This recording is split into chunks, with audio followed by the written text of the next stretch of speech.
Alam mo sa nangyayari sa bansa natin, matinding kahirapan, magulong politika, unemployment, iba't ibang krisis, napakaimportante na pag-aralan natin ang kontemporaryong issue sa Pilipinas. Bakit? Una, para maging mulat tayo sa katotohanan. Sa dinami-dami kasi ng impormasyon mula sa social media, sa internet, hindi na natin alam kung ano ba yung tama o mali. Kaya sa tulong nito, nagiging mapanuri tayo kung ano ba yung tama o maling impormasyon.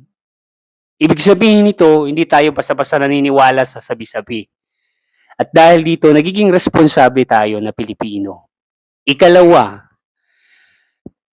para maunawaan natin kung ano ba yung kalagayan o kinakaharap ng bansa natin na problema o issue. Dahil dito, nalalaman natin kung ano ba yung ugat ng problema at sa pamamagitan nito ay nagiging handa tayo para tumulong at makiisa sa paghahanap ng solusyon.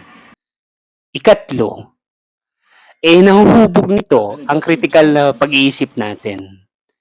Nagiging mapanuri tayo, nagtatanong, at bumubuo ng sariling opinyon base sa tamang ebidensya.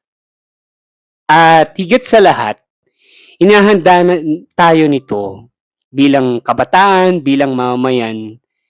Tayo kasi yung magiging leader o susunod na guro, manggagawa, at ahente ng pagbabago. Pagmulat tayo sa issue sa lipunan, mas nagiging responsable tayo sa ating desisyon, pagkilos. Kaya pakatandaan natin, ang kabataan walang pakialam sa lipunan ay parang ilaw na walang ningning.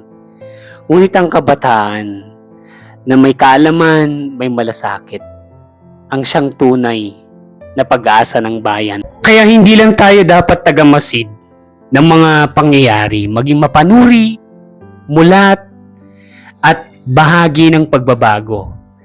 Dahil ang pag-unawa sa kontemporaryong issue ngayon ay susi sa mas maayos na Pilipinas bukas.